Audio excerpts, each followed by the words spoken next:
What's up, Dad Bod Nation? Dad Bod Steve. We got another great podcast today. Someone who reached out to me on social media who asked me if I wanted to be a better man in God. And my initial response was no, but let's podcast about it.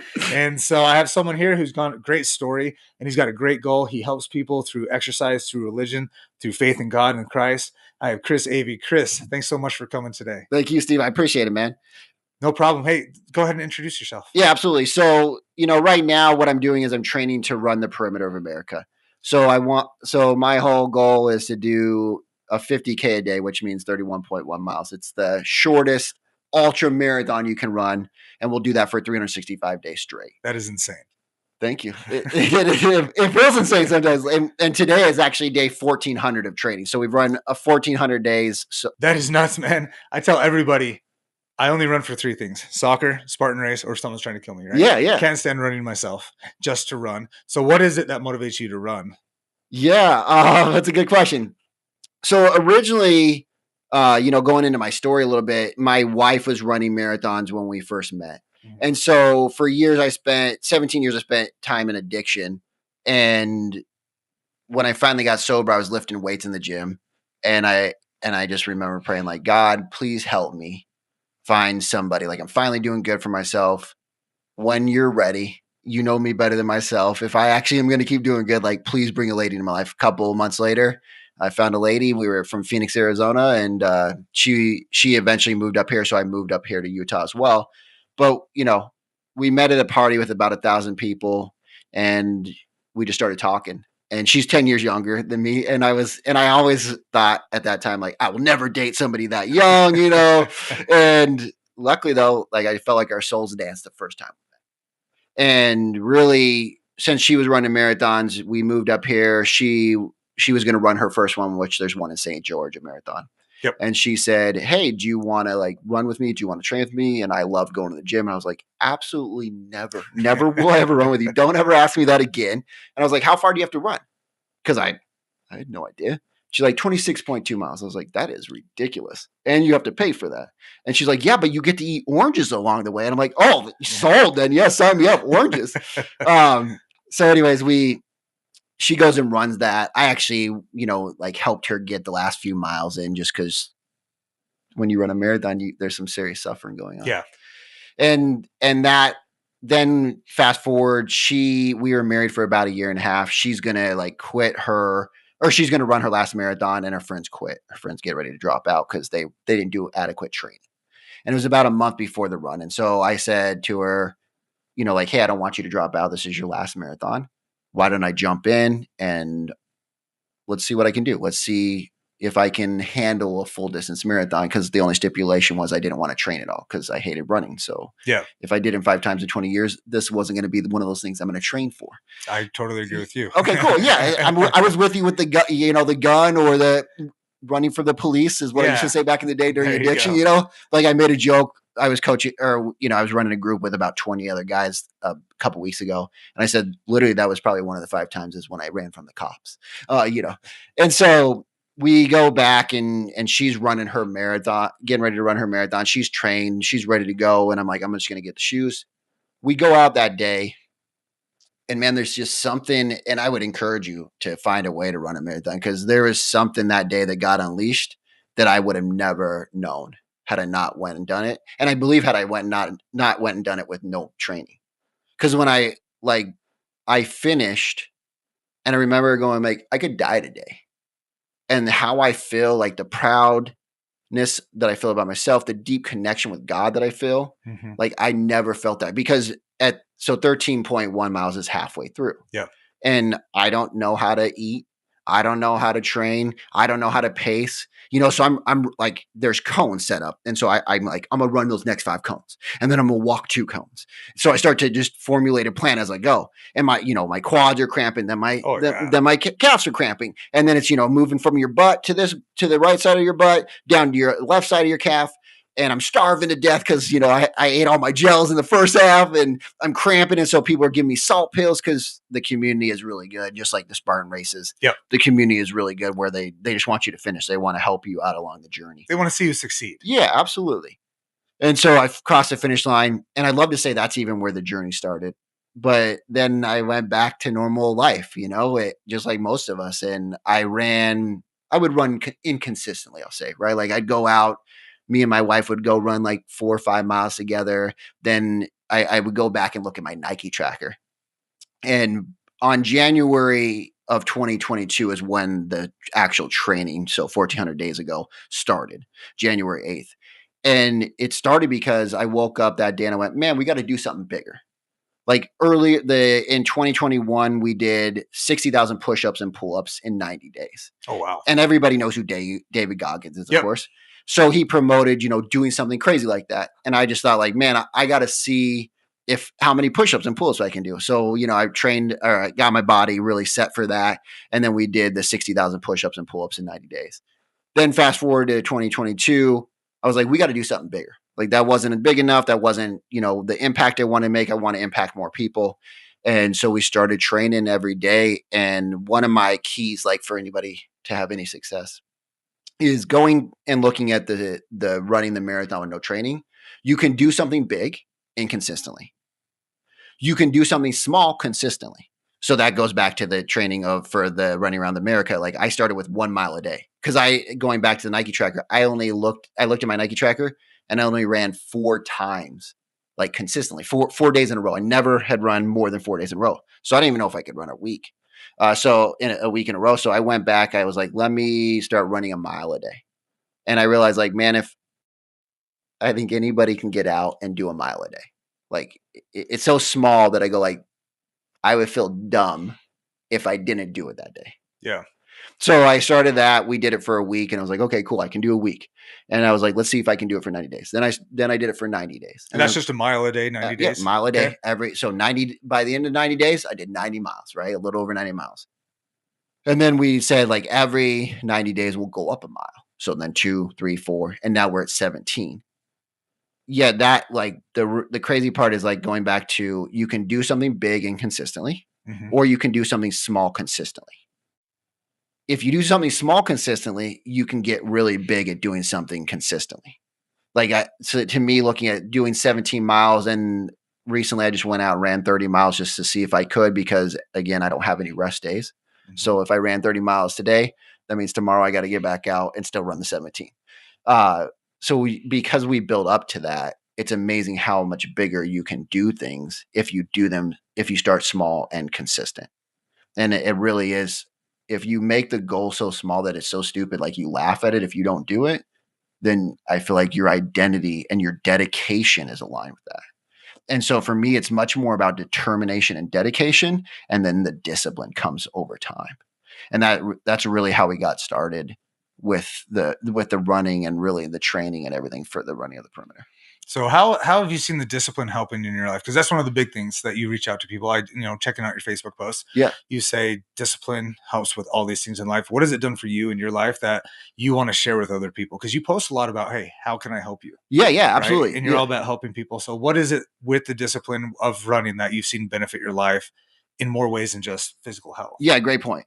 I will almost say it has helped less with the physical health. I mean, and we can go over like running with shin splints in my 3rd year for almost a year straight. That's not fun. No, it was not. It was not fun. There's a lot of very slow miles and a very much of just like dedication and determination. Like, let's just figure out how to get it done. Yeah. And that's one of my mottos is like, most people are looking for reasons why they can't do something, or I call them like finding out ways to lose. And really what we need to do is find ways to win, because we're capable to win. We just find like all these excuses and reasons that we stack up in front of us and make it so hard to run. And so going back to answer your question, man, running has nothing to do with running for me. I've spent 800 hours so far this year running. And when I go run, and my wife asked me, hey, after we finish in 2027, will you like take some days off? And I said, I will stop running the day I don't want to feel good, because it's the mental health that I get. It's the mental clarity, the emotional resiliency that I get. And that's the truth. Like, I'm a better father and husband because of that. I'm more deeply, there's very few people that I know besides that are like ministers and preachers that probably have spent 800 hours this year I mean, because if you do that, right, like 40, if we just go over 40 weeks, that's 40 20-hour work weeks, that I'm just spending time with God, spending time getting my mind clear, spending time processing through any thoughts, troubles, anything that I'm working on in business. And I get 800 hours of that most people never get because they go from thing to thing to thing. And I'm not fast by any means. I'm consistent. And that's one of the keys, right? Like dedication, discipline, determination. But the dedication and the determination create the discipline. And the drive gets you, drive is in there too, but the consistency is the biggest thing. Because when you get so aligned with something, with identity of yourself, when you get so aligned with some purpose, and I'll tell you, like, the original reason we started running was like, I want to do something bigger. And then I wanted to show people like what God makes us capable of. Because I thought the like me getting sober after 17 years of using in my own house, in my own room, the same room that I got fucked up in for 17 years was, like seems more of the unnormal story, right? Most people go to treatment and they get all this help, and some people stay sober, some people don't. And because of the way I did it, I had to change my identity. I had to change the way that I talked about myself, the way I viewed myself, the way that I shared myself with others. And that was from sexually to drugs. I had to change. And luckily God came into my life at that time. And those things helped me change my identity. So going back to the running, when you look at it, it has so little to do with the running, and it has so much to do with like a deeper connection to God. Understanding like there's a bigger purpose, because what I'm calling is run with Christ, right? Like I want to run the perimeter, but I want to help people run with Christ, because there's so many men out there that have a bigger purpose, and they're sitting right now at a regular job, or they're sitting right now just like, oh man, like it's just so uncertain. Like I'm so afraid. Like, hey, Chris, I get that. But right now I got to pay my bills. I got to, pay for the mortgage. And I always say this to, some of the guys I coach right now. I always say, like, when you die, the definition of hell I love is when you die, you go to heaven and God shows you who you could have been.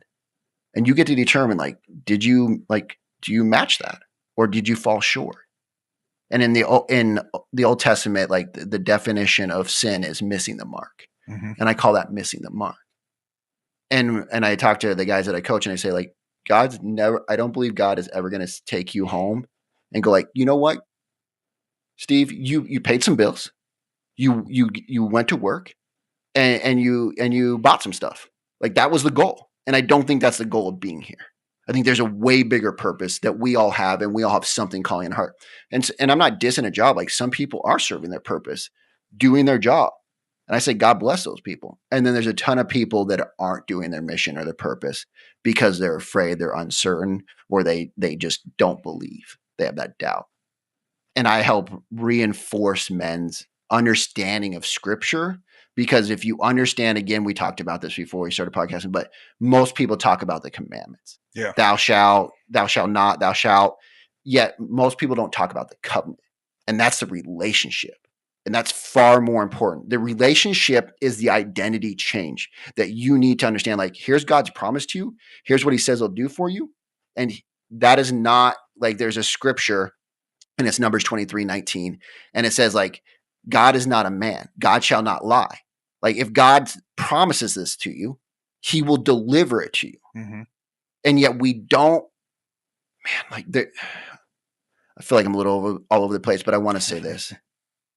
There was this amazing guy I heard talking about scriptures. And he said, when you understand like Christ, you look and like when he was working miracles, most people don't realize this, but he didn't work a lot of miracles in the place he was from because they knew him.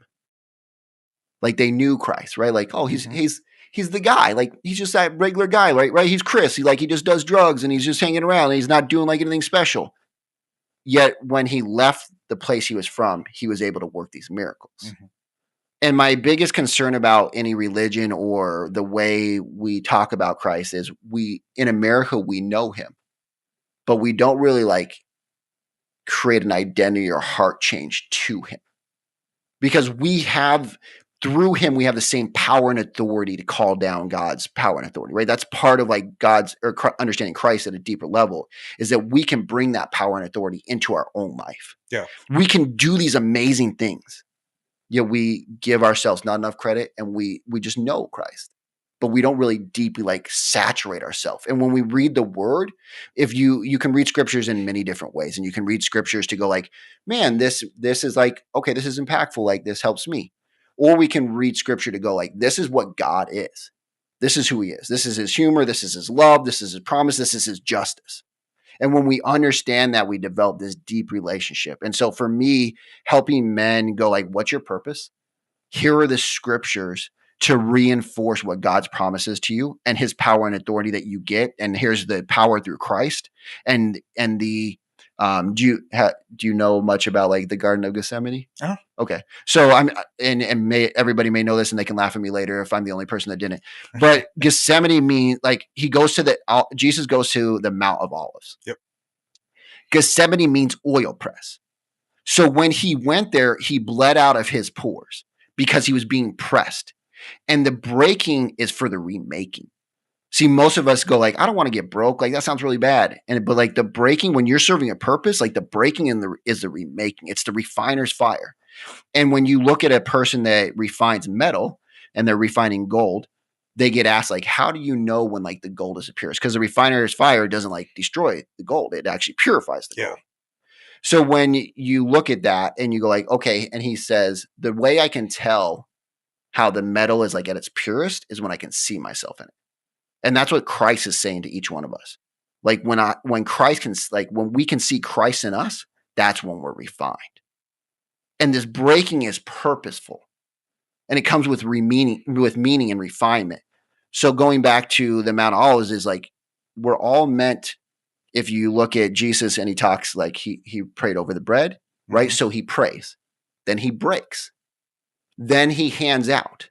So he prays, he gets broke, like he breaks the bread so that the anointing is released, and then there's action. And James 2 talks about faith without works is dead.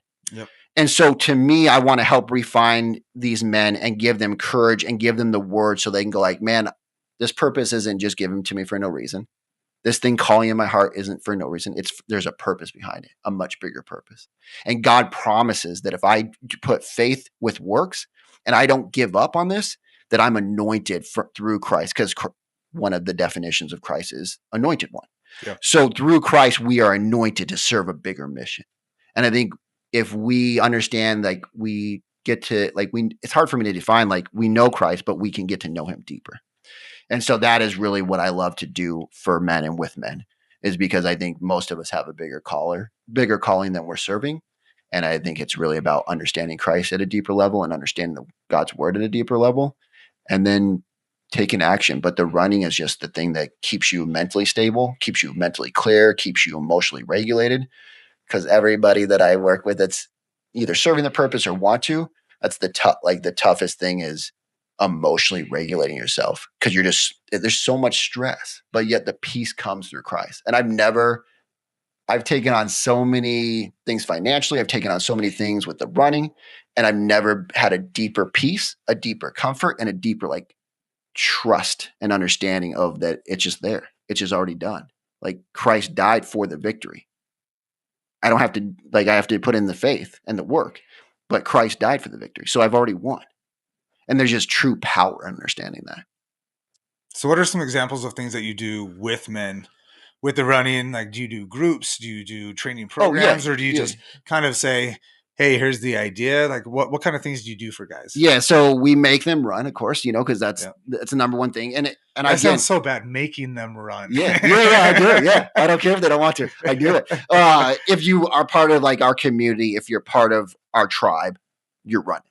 And if you're not going to fit. Like it's not a diss to anybody, but I always tell people, if you're not similar to somebody and you don't want to become more like that person, like they're just not on your team. Yeah. They're not good. That other person not good or bad. It's like dating. I wanted to like keep women, or like, and I don't mean that like a negative way, but like I wanted somebody to like accept me. And so like I would try to twist myself and do these things. But really, when we understand, like, some people are on our team, and that's okay. Like my wife is deeply on my team. Yeah. So with these men, we get them out running. We run a brotherhood because it's so important to have that tribe and that brotherhood. Every guy I've ever interviewed before they become part of the tribe, every one of them says like, man, it's just so lonely. Like I don't have a ton of people to talk to. Like I can't talk to my wife very much. I can't talk to my kids. And if I do, it's just much more shallow. But these men are silently suffering through these things and not having somebody to like discuss that with. I talk to these men and they feel beyond loneliness. They just feel like a deep, like a stress, and that's where we bring in. So we have them study scriptures. So it's like a daily testimonial while they're running. Or daily devotional, a daily devotional while they run. Okay. And so like they run, they get that in, and then there are 8 weeks that we take them through a course that helps them understand like how they're communicating with themselves, how they're setting out their vision, and how they are making a hustle and grind thing opposed to a faith, belief, and trust thing. And we start to shift that perspective and we shift their identity. And then life becomes a lot easier and their business becomes more prosperous, or their mission starts to move much more than it was in the past. So do you see a lot of success with the guys that come out and do that? And success can be different for everyone. Absolutely. Right? Yeah. So whatever their goal is or whatever they want to improve on, you see a lot of success with that. Yeah, because the amazing part is I think for most men, we come and we're like, I just want to make more money. Like that's my goal. Like make me more money, Yeah. And that happens. The cool part is when you see somebody go like, man, I used to, overreact or get upset with my wife in this, or I used to come home and just get on my phone and scroll because like I was just zonked. My energy was zonked. Now I go for the run and I come home and I'm peaceful and I play with my kid. I get on the ground and I play with my kids instead of going on my phone. And I go like, man, that is so much more winning. And like, man, I now share this part of God with other men or with my friends or with my wife more. And those kind of deep connections, man, there are worldly wins and there are spirit wins. And if you go read Romans 8, and if you haven't read Romans 8, like you or anybody else, like pick it up, read Romans 8, because it talks about like in the fleshly things, like we're already dead. But if we do it in the spirit, that will live like in forever. And I love the worldly lens because we all need those. But the truth of the matter, the things that I deeply love and I deeply love the impact of is the spiritual lens.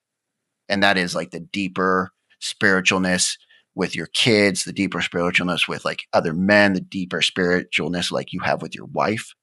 Because there is a set of overreacting or getting super pissed about something. Mm-hmm. There's just so beauty in it where you can discuss it calmly, or you get off your phone and you go like, man, my family's more important than what, like, I just need to numb out, or I need to go eat an edible or whatever it may be, I think that's a big thing. A lot of guys are getting on their phones. A lot of wives too. I think a lot of people just scrolling, right? That's doom scrolling. I've done it before. Yeah, I have too. And then I look at it and I go, man, that was a waste of time. Right? Yeah. Right? Yeah. And so I think a lot of people need to get off their phones, number one. Yeah, absolutely. There's nothing wrong with checking social media. There's nothing wrong with being in contact with people. I mean, that's how we met. No doubt. Right? But I think it's become such a problem to where we're doom scrolling, not only to just be entertained without effort, but because we're trying to look for people who agree with us or who relate to us, right? Yeah. And the algorithm is real.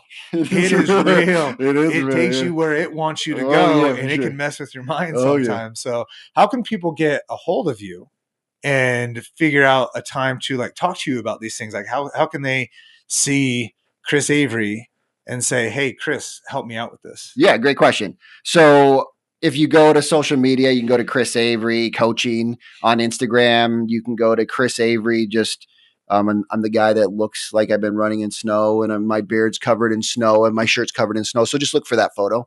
But Chris Avery Coaching on Instagram, Chris Avery on Facebook. I think those are probably the two best ways to find me. I'm happy to give out my number as well if you want me to do that. But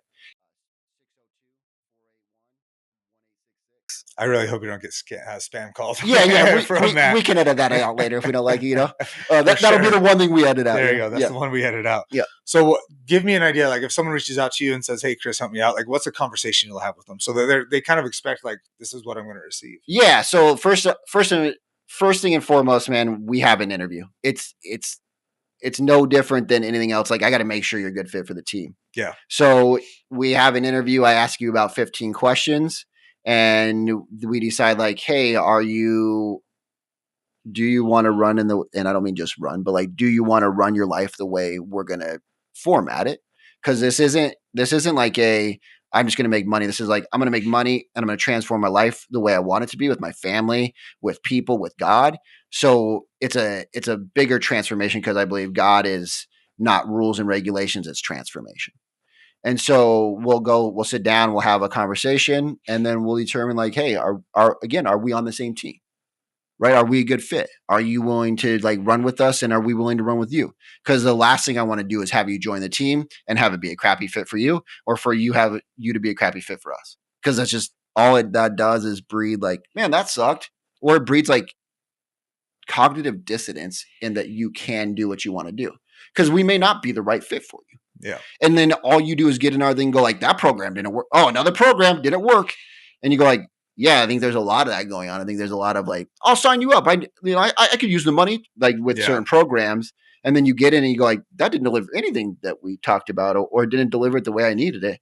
So I'd rather have you not join than join if it's not going to work for you. And that's just the truth, man.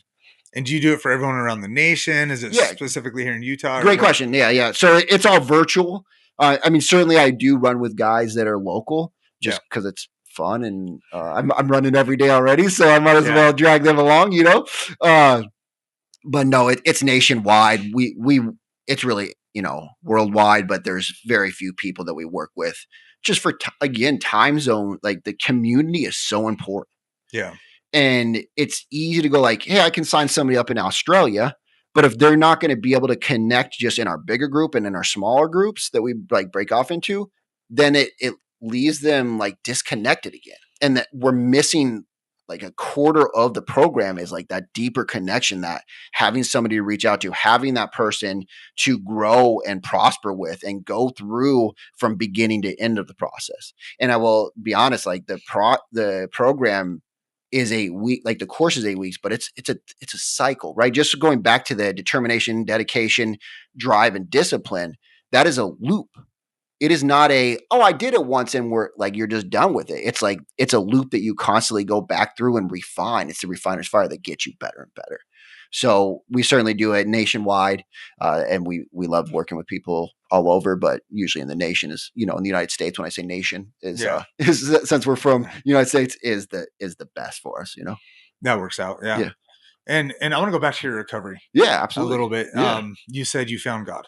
Absolutely. And it helped you out with it. I've noticed that with a lot of people I interview, they say, I found God. Yeah. Not everyone, of course, but they find it in their own way, right? How have you seen that in your life help you with this process? Oh man, that's a big question. It's a deep one. It is a deep. And if it's too personal, you don't have. Oh no, not at all. Like I told you before, I'm a pretty open book. So when I was younger, we had some physical abuse in our life. We had I told you I make the joke of I lived in Phoenix, Arizona. I had cousins and stuff that lived up here, so I had to come up here to get molested. So I got molested. And when you're 5 and 6, your parents get divorced, you have physical abuse, you get molested. Nobody tells you how to handle that.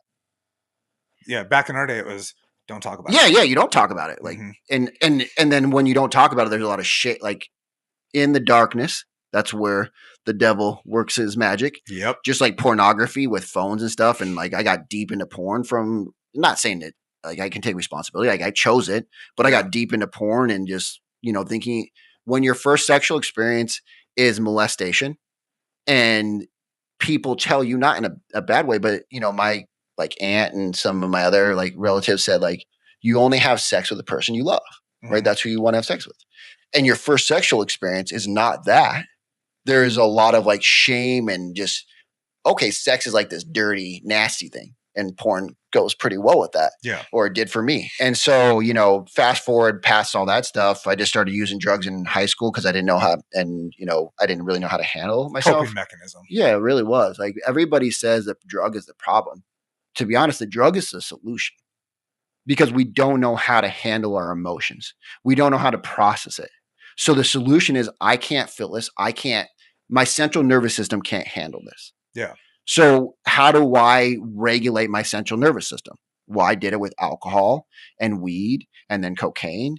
And with all those things, it helped regulate my central nervous system. It also deeply tied to my identity, right? Like, oh man, like I'm screwed up. I have had a lot of dirty stuff happen to me, like drugs, like already make you already feel crappy about yourself from the molestation, from the other things that have happened in your life. Then you do that, then it really co-regulates you because it reinforces who you believe you are. Fast forward, you know, I'm in my late 20s. I'm like, I should get sober. You know, it's a good idea. Like, I'm tired of doing drugs. There's been several times where I wanted to kill myself, and I just start searching for God. No way. I have no idea. I'm looking at different churches. I'm trying to study different religions. And somebody just says, like, hey, do you like, I can connect you to these people. They can help you understand God at a deeper level. And I'm like, sure, let's do it, you know? And, man, and I'd love to tell you it was just like this straight path. I love to say, like, I found God and everything was better. And I know there's people with those amazing stories, but mine certainly was a zigzag, you know, loop-de-loop. And so, like, I got sober, and then I felt like I was really deeply connected to God, and then I relapsed. And I mean, getting sober in my own house, like, I relapsed so many times. Yeah. And so living in Arizona, you know, like, gas stations carry alcohol, so I can get alcohol anywhere. And so, man, when I relapsed so many times, but here's what looking back, I realized is every time I got a little gap in my sobriety, like every time I got like 2 days, yeah, man, I didn't drink for 2 days. Yeah, man, I didn't drink for 60 days, but then I'd still go back. But every time I got those gaps, I realized, like, man, I was reinforcing, like, man, I hate this thing called liquor or cocaine. Man, I feel better when I'm more connected to God. Man, I'm better when I feel more connected to the Spirit. All those things help me edge slowly, but, like, you know, if I was over here, it helps me edge just little bits by little bits. And again, going back to the running 1 mile a day, like, I'm very good about doing the little things. If as long as they're small, I can keep doing them. But when I make them too big, it's like trying to juggle too much. And I think for me, when I found God and then I just kept going back and relapsing, I think I tried to bite off too much. And I tried to shift too quickly. And it wasn't in alignment with me or my spirit at the moment. And once I continuously had, like, recorrections, that alignment kept shifting with me. And that, like, transformation of the heart kept happening. And then that's when I felt much more aligned to God. And luckily, you know, 9 years later, I'm still sober. And I'll say this, man. Congratulations on thank that you. too. And I just want to be real. Like, I don't know if this is my last day ever drinking. Like, I don't. I tell people that. Like, I'm real. Like, most of us that go, like, most of the people that I used to coach people in treatment. Yeah. And most of the people that, like, go through treatment, I go, like, look around. Your odds are not good that you're going to stay sober forever. I'm okay if I don't stay sober forever. I no longer identify as that person. So if I slip up, I'm okay with that, to be honest. Like, I'm not going to carry shame or guilt, and I'm going to accept, like, man, I screwed up. But after I screw up, my next question is, how do I get out of this as quickly as possible? How do I get back to the way that I identify with? Yeah. Because my central nervous system will not let me stay in the alcohol or the drugs for very long because it doesn't, like, correlate. It doesn't correlate around the people I hang out with. It doesn't correlate with the running. It doesn't correlate with, like, God. It doesn't correlate with anything I do right now. So if I slip, I get out. That's the truth. And people want to always, like, I always say this to people. If you're, like, let's just say you love cake, right? And it's your favorite dessert. And I tell you, like, Steve, you know what? You don't get to eat cake anymore. And then you go, like, I'm gonna eat some cake. And then you go eat some cake. Hopefully you're not going to go, like, I'm the worst person ever. This sucks. Like, I'm stuck eating cake for the rest of my life, right? Like, you can get back out. Yeah. But the way we speak to ourselves, the way we program our central nervous system, and a lot of the stuff we do with the men and God, including in that, is like a biochemical change. And that's what people don't understand is it's scriptures and like faith, trust, and belief is not just a you to heaven thing. It is a you internal thing. It is a biochemical change the way you speak to yourself. When you pray and like faith filled and with deep belief, it is a biochemical change in your body.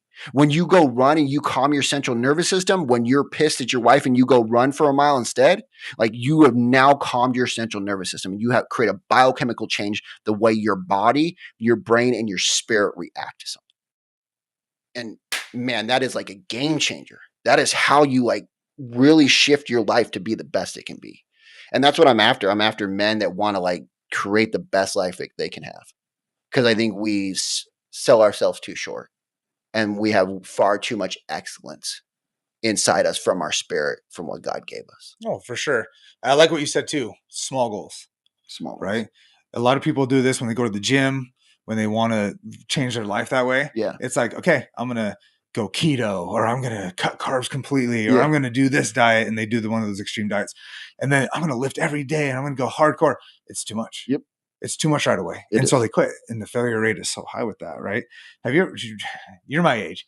Do you remember the movie What About Bob? Oh, yeah. I love them. I love it. If you guys have not seen What About Bob, it was before its time. It has Bill Murray. You have to see it.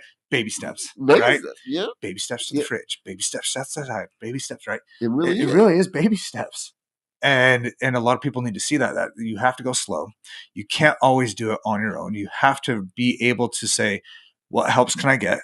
Who can I tell? One of the biggest things we teach in health and PE was if you have a goal, tell somebody. Don't just keep it to yourself. Tell somebody, hey, I'm going to lose weight. I'm going to do it by this time. Hey, I'm going to run a mile every day for 90 days. Hey, I'm going to read scriptures every day. Hey, I'm going to go to bed at 9:00 every day, right? Yeah. Which is like heaven for me being this old now. But if we involve people and take slow steps, make small goals to go to bigger goals, right? You'll see more success because you hit those small goals. Now you can say, okay, now I'm going to take that one step. Baby steps, right? How many times do you see guys actually try to go too fast into it and they end up just falling off? So it's the most common thing to people that like quit, right? Is it's the rocket ship. Like when I work with somebody and I go like, hey, we're going to run 1 to 3 miles every day. You can choose between 1 to 3 miles. And there's so many there. I won't say there's so many, but there are a few that come in and go like, I'm going to run 5. I'm like, okay, cool. And then we regroup the next week. So you ran 5 every day, correct? Well, no, I ran 5 twice, but I was really sore and like it was really cold out and like I didn't know how to get 5 in. I said, okay, so now are we going to start doing the 1? And they're like, okay. And I'm like, yeah, because you're like a rocket ship. You shoot off really quick and you explode. And those guys will not be on the team for long or they're going to adjust quickly. Yeah. Because the truth of the matter is, it is not about doing something huge. Again, like the marathon gave me so much, but it taught me something about doing something huge. Because I ran something, did something amazing. You would think like, oh, you should just keep running. You look like you love the result from that, but it wasn't. It was just this, right? And it was cool. It's a cool story to tell. It's really a lesson learned though on what not to do. And I'm not like I'll encourage people to go run a marathon because you get to stretch yourself, you get to stretch your belief, but then we quickly come back and then adjust and go like that's not the goal. That was just a way to stretch your limiting beliefs and see like the excellence. Yeah. And now we're gonna like start to measure it in and get it like dialed in. So let's talk about your perimeter running. Is that what you called it? We call it Chris Runs America. Chris Runs America. Yeah, so you can go to chrisrunsamerica.com. You can hit up. We have a newsletter if you want to drop us. That's one way to get a hold of us too. That's awesome. Let's talk about that. Yeah. When are you planning on starting that? Okay, so January 1st of 2027, we named it Chris Runs America because it comes up to the next election year, which is 2028. So I'm going to run for president. No, I'm just joking. But right now, I think a lot of people want to run for president. Yeah, that's fair. So January 1st of 2027, we'll start in Phoenix, Arizona. We'll go around the bottom to the East Coast, right? So the bottom of Texas down to the bottom of Florida, back up the East Coast, back across the top of America, and then down the West Coast back into Arizona. And so that is a 50K a day or 31.1 miles for Americans for 365 days straight. And can people follow you on that? Oh, yeah. So right now we're working on a team that will film us. So we're going to make a documentary about it. We'll have, social media going. We'll have YouTube access where you can, live stream some of it. Because the truth is, part of the running around America is I want people, especially men, but I want people to say like, man, most of us look at these big goals and go like, I got kids. I got a child a little girl that's 3, and I got a little boy that's 9 months. Sorry, not 9 months. And so, and a wonderful wife that is the unsung hero. She is the reason that I can do any of these things. So when we run the perimeter of America, I want people to say, like, man, if Chris can do that, look at how ungreat he really is. Because it's not like it's not amazing if you actually see it in real life. It seemed like looking in after you look at it, people go like, oh, that's amazing. It's not. And I want to have, like I said this to my wife the other day, I said, I want you guys to come out most days and like just lay down a blanket halfway through, eat some food together and just hang out. When I see a river, I'm going to stop by and like meditate and pray by it. Because it's not about this grind and hustle and get it done each day. It's about loving and enjoying the journey. Yeah. And some people reference like Forrest Gump when I tell them. First thing that came to my mind. Okay, good. There we go. And so I really think, there's that part in Forrest Gump where he's running and he talks about like, and he looks at the water and he can see the reflection of the mountain and the sunrise is coming up. And to me, I go like, that's what it's about. I will never do this again in my life. I was running last summer and I don't love running during the summer. And I just had to stop and go like, man, I'm so grateful for being out here. I'm so grateful for running because I got 2 more summers like this. Mm-hmm. And I most likely will never do this again. And so I want people to see the struggle where, where it's like, man, tempers are high, man. This is tough. This is not easy, man. Like the pain, I want people to see the pain. I also want people to see the joy and the connection you get with your family, the connection you get with God while you're out there, and understanding like the kids and your family aren't the reason not to do it. They're the reason to do it. And they can come, you don't have to like, somebody asked me the other day, so what do you do with your family when you go run this? I said, I'm just going to divorce my wife and, have somebody adopt my kids. And I'm taking them with me. They're going, and it's going to be a family journey. And I want people to see that you can do that too. And it doesn't have to be the run thing. Right? Yeah. It can be something else. Again, find the reasons and ways to win. Don't find the reasons to not do something. Because either way, biochemically and spiritually, you reinforce one way or the other about your view of God, about your view of yourself. And if we start looking for ways to win those small things, as you talked about, even going to the gym, changing the diets, anything's possible. And then I just want to say this, like in scriptures, like we talk about Jesus working miracles. And it always blows me away. We don't talk a lot about the apostles working miracles. And they worked miracles, man. They healed people. Yes, they did. Right? Yeah, we leave that out. And I think that's one of Satan's tricks. Like it's Jesus, but it's not. It's God's power. And when when we're aligned with, and our spirit is aligned with God's power, and our spirit is aligned with our mission, that dedication and determination, that drive and discipline becomes so much easier and so much more tasty. And yet we don't even give ourselves a shot to do that. And I'm just a person that has learned, I don't know if you know who Les Brown is, but he was a guy that was he's still in personal development. He's one of my favorite guys. I remember when I used to work out and get sober, I listened to him. And he has an incredible story if you ever want to go listen to it. But he just talks about like, man, when we're on our deathbed, we're going to have all these people standing around us and they're not going to be physical beings. And they're going to say like, I gave you this dream and you didn't go for it. This gives me goosebumps. Like, man, I gave you that thing that you like, we agreed you said you would do and you didn't do it. And when I'm laying on my deathbed, I want the only people standing around are the people that are physical beings. And we're like, man, look at all these great experiences and stories we created. Because that's what it is. We're here for an experience and a story. I don't know for how long for each of us, but we're here for an experience and story. And when I go home, I want them to say like, man, you did it. Like you did what you were supposed to do. Like you went through a lot and it was tough, but that breaking remade you, and you weren't there. Like you weren't there for the easy. Mm-hmm. You were there for like the purpose and the meaning and the experience and the joy you got from it. And there's power in that. Definitely power. That's a lot, man. I see you tearing up. You're very emotional about it, which is awesome. That means you're passionate. Absolutely. Very passionate about it. Anything else you want to tell the audience before we end and close? Yeah, I want to say this. Whatever you have calling in your heart, if you never coach with me, you never see me again, that's okay. But I will tell you, whatever you have calling in your heart, don't suppress it. Don't push it down. It's where I think a lot of like illness and dissatisfaction comes in life. Honor it. See it. Go after it. Get rid of your timeline that you think it's going to be developed in. And just remember, like, you're here until you're not here. And that's the timeline that you have. Jesus, when he goes and raises Lazarus, he weeps with them for sadness, right?